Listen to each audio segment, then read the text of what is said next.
প্রিয় শিক্ষার্থী, কেমন আছো সবাই? আশা করি সবাই অনেক ভালো আছো।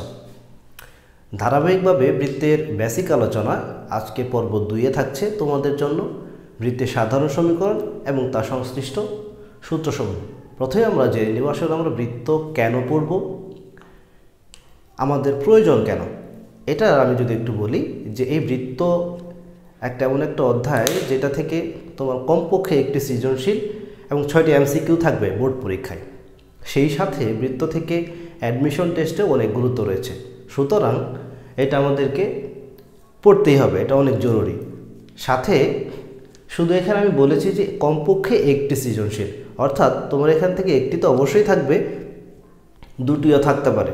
তাহলে তুমি চিন্তা করো, যদি একটা অধ্যায় থেকে 2টা সৃজনশীল, তার মানে 20 নাম্বার, সাথে 6টি এমসিকিউ তো অবশ্যই থাকছে। তাহলে দেখা গেছে এখান থেকে একটা মাত্র অধ্যায় থেকে 26 নাম্বার থাকছে। একটি অধ্যায় থেকে যদি 26 নাম্বার থাকে অর্থাৎ 75-এর মধ্যে 26 নাম্বার একটা অধ্যায় থেকে, তাহলে তুমি চিন্তা করো যে একটা অধ্যায় আমাদের জন্য কতটুকু গুরুত্বপূর্ণ। তাহলে আমাদের অবশ্যই বৃত্ত পড়তে হবে। সেই সাথে শুধু যে আমরা পড়বো আসলে কিভাবে পড়বো, বেসিক আলোচনা থেকে শুরু করে একদম বেসিক থেকে যদি আমরা না শিখি, তাহলে সিকিউ বা এমসিকিউ আমরা যেটাই বলি না কেন, আমাদের অ্যান্সার করতে অনেক প্রবলেম হবে, যেটা পরীক্ষায় গেলে আমরা অ্যান্সার করতে পারবো না ঠিক মতো। সেই জন্য আমরা একদম বেসিক থেকে শুরু করব, একদম আমরা বেসিক জিনিসগুলো শিখে নিব, তারপর আমরা অঙ্কের ক্লাসে যাব। এই জন্য আমি আজকে প্রথম লেকচার যেটা আমাদের ছিল, সেই প্রথম লেকচারে আমি কিছু ফর্মুলা আলোচনা করেছি। আজকেও আমি সাধারণ সমীকরণ থেকে কিছু ফর্মুলা তোমাদের জন্য আলোচনা করছি। চলো আমরা বৃত্তের সমীকরণটাকে একটু লিখে নিই। বৃত্তের সাধারণ সমীকরণ, তোমরা খেয়াল করো যে বৃত্তের সাধারণ সমীকরণ হচ্ছে x² + y² + 2gx + 2fy + c = 0। এটার কেন্দ্র কি হবে? কেন্দ্র হচ্ছে -g - f, এর ব্যাসার্ধ হচ্ছে √g² + f² - c একক, x অক্ষের খণ্ডিতাংশ 2√g² - c এবং y অক্ষের খণ্ডিতাংশ 2√f² - c। তো এখানে একটা বিষয় হচ্ছে যে খণ্ডিতাংশ, এটার একটা নাম আছে, সেটা হলো কর্তনকৃত অংশ থাকে অথবা ছেদকৃত অংশ। অনেকে এটা গুলিয়ে ফেলে যে খণ্ডিতাংশ এবং ছেদাংশ বা ছেদকৃত অংশ এটা দুইটা আলাদা জিনিস কিনা। না, এই দুইটা না, 3টা জিনিস একই রকম। একটা হলো ছেদাংশ, খণ্ডিতাংশ এবং ছেদকৃত অংশ হবে না। আচ্ছা, এরপরে আমরা আসছি বৃত্তটির কেন্দ্র যদি x অক্ষের উপর অবস্থিত হয়, তাহলে f = 0। কেন f = 0 আমি একটু বলছি। যদি আমরা জানি কোনো একটি বিন্দু যদি x অক্ষের উপর অবস্থিত হয় তার কোটি শূন্য, এবং যদি সেটা y অক্ষের উপর অবস্থিত হয় তার ভুজ শূন্য। তাহলে কোটি যদি শূন্য হয়, কেন্দ্রের কোটি আমরা জানি হলো f, -g - f হলো আমাদের কেন্দ্র, এর কোটি হলো -f, -f = 0, তার মানে f = 0। সিমিলারলি যদি বৃত্তটির কেন্দ্র y অক্ষের উপর অবস্থিত হয় তাহলে g = 0। দেন বৃত্তটি যদি x অক্ষকে স্পর্শ করে তাহলে c = g²। এটা অনেক ক্ষেত্রে এমসিকিউতে এসেছে যে বৃত্তটি x অক্ষকে স্পর্শ করলে c এর মান কত অথবা g এর মান কত, বা বৃত্তটি কোন অক্ষকে স্পর্শ করেছে এটাও দেখাও। এটাও আমাদের এমসিকিউতে আসে, সিকিউর জন্য আমাদের খুব গুরুত্বপূর্ণ। সাথে হচ্ছে যদি y অক্ষকে স্পর্শ করে তাহলে c = f², বৃত্তটি যদি উভয় অক্ষকে স্পর্শ করে তাহলে c = g² = f²। আশা করি বিষয়টি তোমরা বুঝতে পেরেছ। দেখো, এখানে আমি একটা কথা বলে নিই, সেটা হচ্ছে যে আমি এর আগে বৃত্তের কেন্দ্র এবং ব্যাসার্ধ লিখেছিলাম। কেন্দ্র ছিল আমাদের -g - f, ব্যাসার্ধ ছিল √g² + f² - c। এই দুইটা জিনিসের সাথে এই বৃত্তের যে আমাদের যে আগের প্রথম লেকচার, অর্থাৎ লেকচার 1-এ যে আমরা বৃত্তের সমীকরণ এবং সেই সমীকরণের কেন্দ্র এবং ব্যাসার্ধ নিয়ে যে আলোচনা করেছিলাম, সেই কেন্দ্র এবং ব্যাসার্ধের সাথে, অর্থাৎ আগের বৃত্ত যেটা আমরা করেছিলাম, তোমরা যদি আগের ক্লাসটি দেখে থাকো তাহলে দেখবে সেখানে সেই বৃত্তটার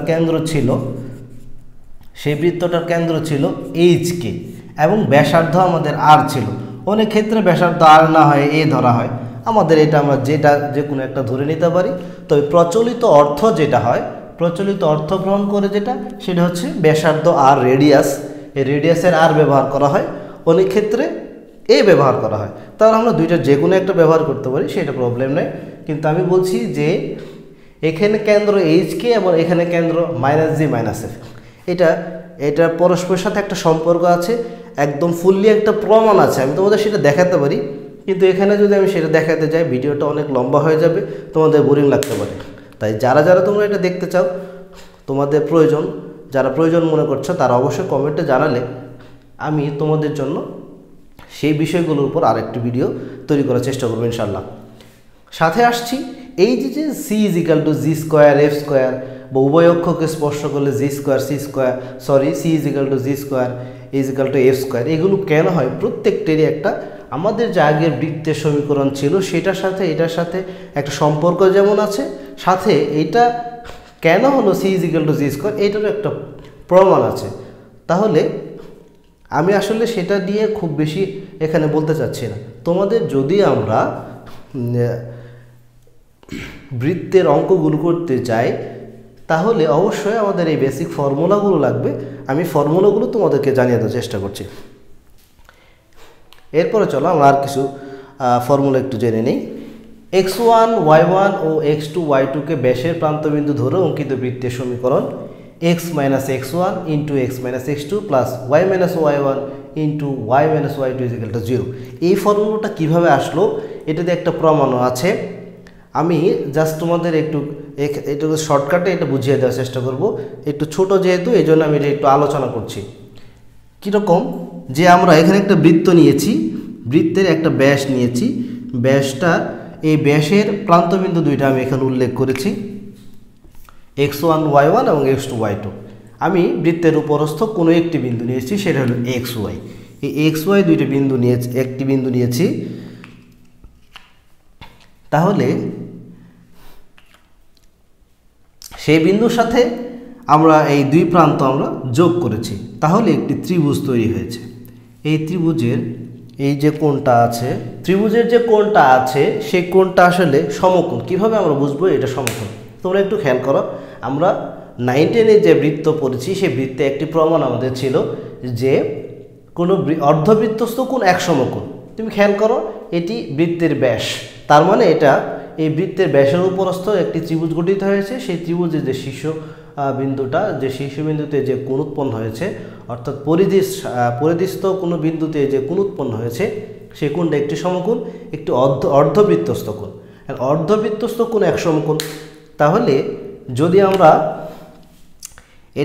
এই রেখাটার ঢাল বের করি, আমি একটা নাম যদি দেই, সেটা যদি এটা এ দেই, এটা বি, এটা হলো সি, তাহলে এসি রেখার ঢাল যদি আমি নির্ণয় করি, এসি এর ঢাল আমি একটু সংক্ষেপে করছি, এসি এর ঢাল এটা আমি m1 দিলাম।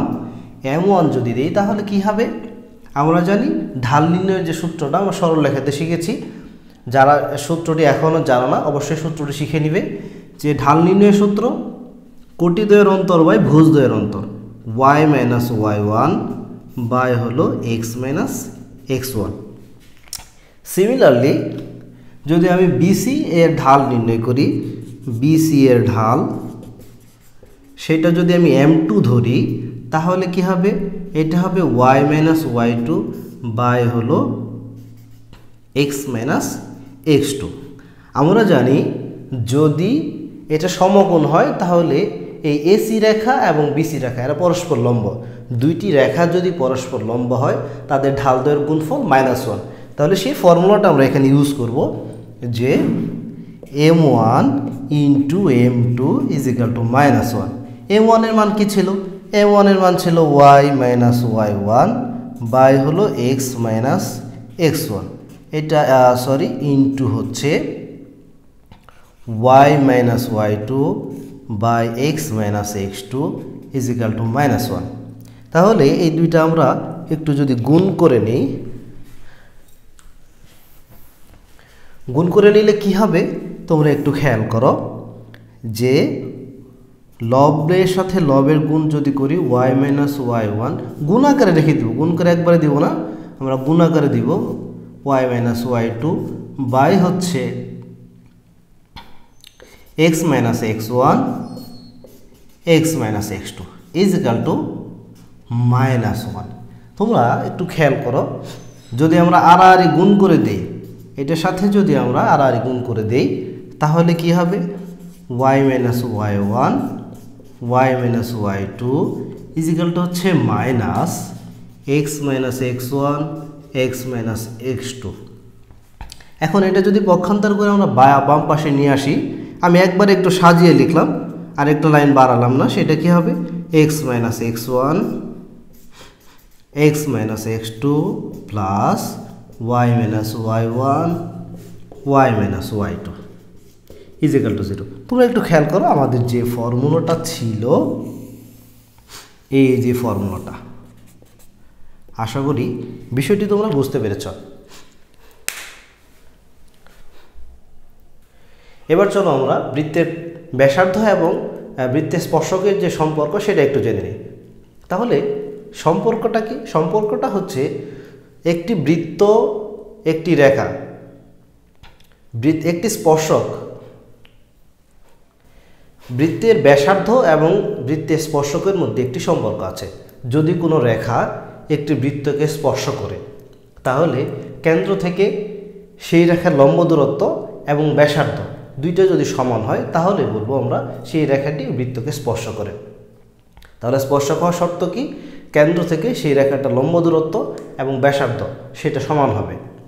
তাহলে কি হবে, তুমি যদি খেয়াল করো যে আমি এই কেন্দ্র থেকে একটু লম্ব দূরত্ব নিয়েছি, যদি লম্ব দূরত্ব আর ব্যাসার্ধ যদি সমান না হয়, অন্য একটা দূরত্ব তুমি যদি নাও, দেখো আমি এখান থেকে যদি এইদিকে একটা দূরত্ব নিলাম, এই দূরত্ব আর ব্যাসার্ধ কখনোই সমান হবে না। সমান তখনই হবে যদি বৃত্তটাকে স্পর্শ করে, আর যে বিন্দুতে স্পর্শ করবে সেই বিন্দু থেকে কেন্দ্রের দূরত্ব আর ব্যাসার্ধ অবশ্যই কী হবে, সমান হবে। এখানে আমি লম্ব দূরত্বের কথা বলেছি। তো লম্ব দূরত্বটা নির্ণয় করার জন্য সরলরেখায় সেটা 3.7 অথবা 3G, যারা যে কোনো বইতে 3.12 এরকম থাকে, কোনো বইতে 3ABC এরকম থাকে, তাহলে 3.7 অথবা 3Gতে তোমরা একটু খেয়াল করবে, সেখানে লম্ব দূরত্বের বিষয়টি কথা আছে। আমি একটু লম্ব দূরত্বের সূত্রটি বলছি যে x1 y1 বিন্দু হতে ax plus by plus c is equal to 0 এ রেখার লম্ব দূরত্ব। লম্ব দূরত্ব সূত্রটা হচ্ছে modulus ax1 plus by1 plus c by হচ্ছে রুট ওভার স্কোয়ার রুট, যেটাকে আমরা বলি স্কোয়ার রুট এই সহগ দুটোর স্কোয়ার, এক্স আর ওয়াই এর সহগের স্কোয়ার, এ স্কোয়ার প্লাস বি স্কোয়ার। প্রিয় শিক্ষার্থী, বৃত্তের বেসিক আলোচনার ধারাবাহিকভাবে আজকে লেকচার 2 এর এ পর্যন্তই। আশা করি পরবর্তী লেকচারগুলো পেতে আমার সাথেই থাকবে। যারা সাবস্ক্রাইব করেছো তাদেরকে ধন্যবাদ, যারা সাবস্ক্রাইব করোনি তারা অবশ্যই পরবর্তী গুরুত্বপূর্ণ টপিকগুলো জানতে সাবস্ক্রাইব করে এবং বেল আইকনটি অবশ্যই প্রেস করে রাখবে। সেই সাথে লাইক, কমেন্ট অ্যান্ড শেয়ার অবশ্যই করবে। ধন্যবাদ সবাইকে।